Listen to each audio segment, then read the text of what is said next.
Assalamualaikum warahmatullahi wabarakatuh. Perkenalkan, nama saya Abdal dengan NIM 2210541005. Jadi di sini saya akan menjelaskan tentang permainan berulang. Yang pertama itu ada permainan dasar.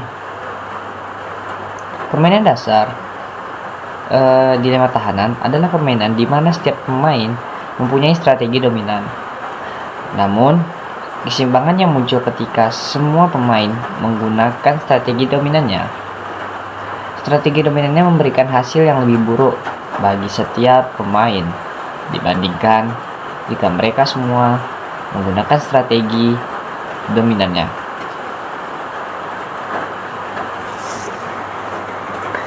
Contoh pertama, tentang suami dan istri yang dicurigai melakukan pembunuhan.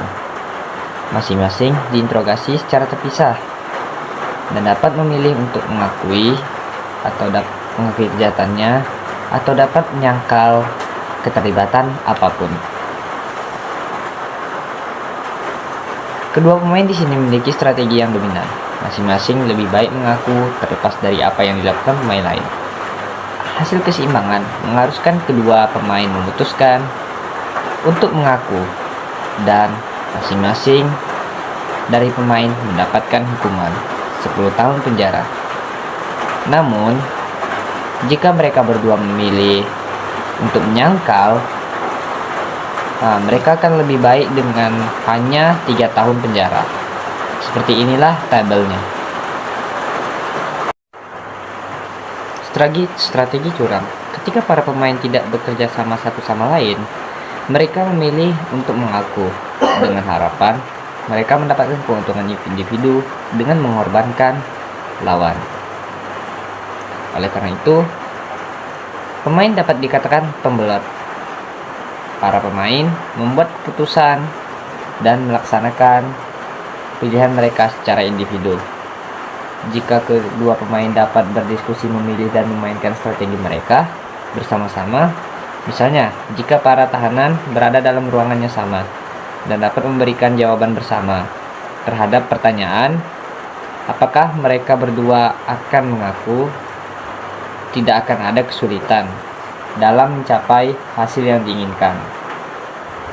Yang kedua, solusi. Solusi pertama, pengulangan hubungan yang berulang atau berkelanjutan di antara para pemain menyiratkan karakteristik khusus untuk permainan yang mereka mainkan satu sama lain. Contoh selanjutnya itu ketika kita akan membahas dilema penetapan harga makanan yang dihadapi oleh dua restoran, Safir Tapas dan Yuvne Bistro. Kita menyerahkan permainan tersebut dengan mengandaikan bahwa hanya ada dua pilihan harga yang tersedia. Harga terbaik secara bersama-sama sebesar $26 atau harga keseimbangan nas sebesar $20.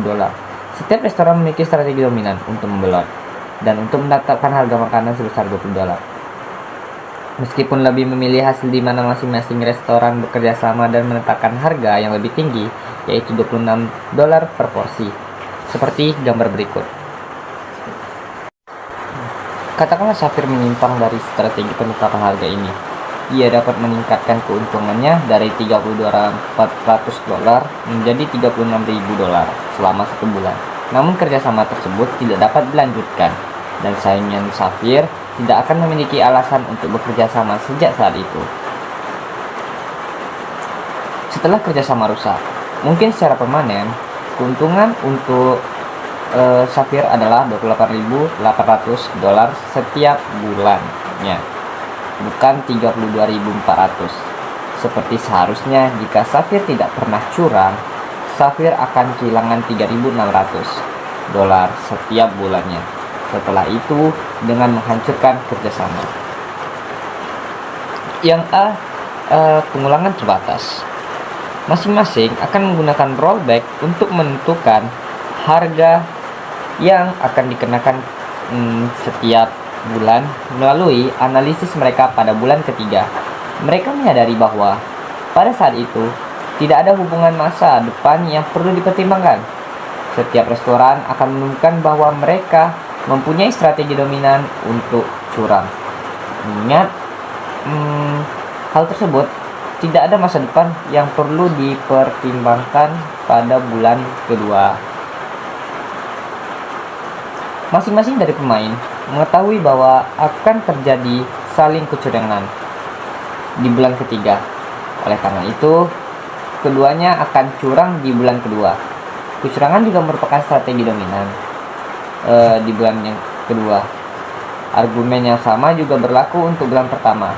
Mengetahui bahwa keduanya akan melakukan kecurangan di bulan kedua dan ketiga, tidak ada nilai kerjasama di masa depan. Di bulan pertama, kedua pemain membelot sejak awal, dan dilema masih tetap ada ketika para pemain tiba di akhir permainan. Tidak ada gunanya melanjutkan kerjasama, sehingga mereka semua curang. Kemudian rollback memprediksi hubungan timbal balik menginfeksi kembali ke permainan pertama. Namun dalam praktiknya, dalam permainan dilema tahanan yang diulang-ulang secara terbatas menunjukkan banyak kerjasama, lebih banyak lagi yang akan datang. Pengulangan tanpa batas. Bagaimana jika kedua restoran tersebut diperkirakan akan terus bersaing satu sama lain tanpa batas waktu? Maka, analisis kita harus berubah untuk memasukkan aspek baru dalam interaksi mereka tersebut. Dan kita akan melihat bahwa insentif para pemain juga akan berubah. Dalam permainan apapun yang berulang, sifat hubungan yang berurutan berarti bahwa pemain dapat mengadopsi strategi yang bergantung pada perilaku dalam permainan. Sebelumnya, strategi seperti ini dikenal sebagai strategi kontingen. Dan beberapa contoh spesifik seperti sering yang digunakan dalam teori permainan berulang-ulang. Kebanyakan strategi kontingen merupakan strategi pemicu.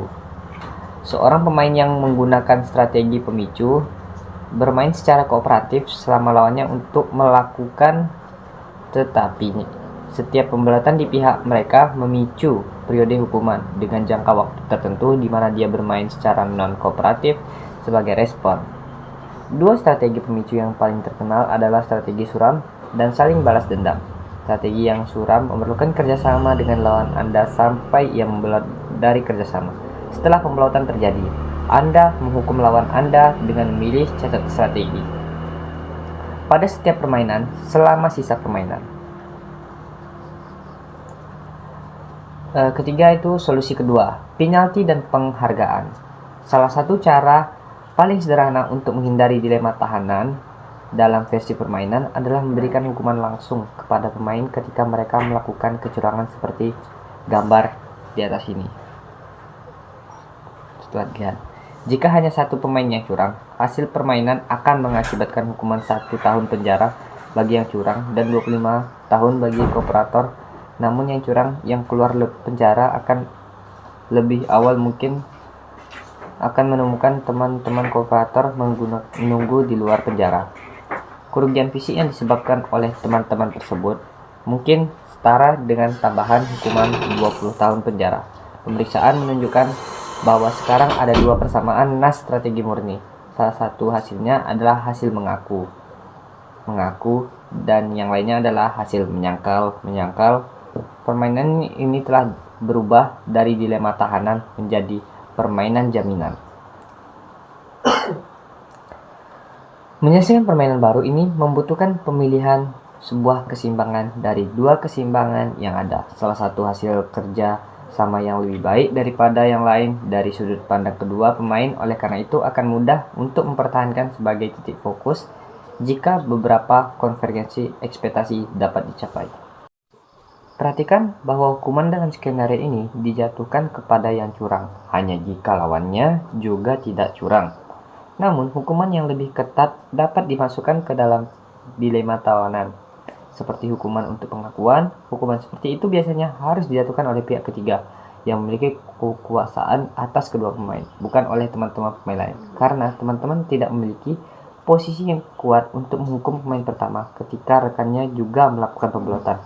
Jika kedua tahanan adalah anggota organisasi khusus seperti geng atau mafia kejahatan, organisasi tersebut memiliki peraturan untuk tidak pernah mengaku kepada polisi dengan ancaman hukuman fisik yang berat. Maka permainan akan berubah menjadi seperti yang diilustrasikan seperti berikut.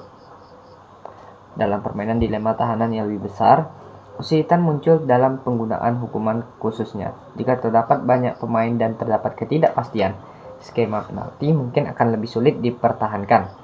Menjadi lebih sulit untuk memutuskan apakah benar-benar terjadi kecurangan atau hanya buruk atau tindakan yang salah. Selain itu, jika memang ada kecurangan, seringkali sulit untuk menentukan identitas kecurangan dari kelompok yang lebih besar. Dan jika pemainnya adalah satu pukulan, tidak ada peluang di masa depan untuk memperbaiki penalti yang terlalu berat atau memberikan penalti setelah kecurangan teridentifikasi. Oleh karena itu, penalti mungkin kurang berhasil dalam permainan satu pukulan yang besar dibandingkan dengan permainan dua orang yang kita pertimbangkan di sini. Mungkin cukup sekian yang bisa saya sampaikan. Lebih dan kurang saya mohon maaf. Wabillahi taufiq wal hidayah. Wassalamualaikum warahmatullahi wabarakatuh.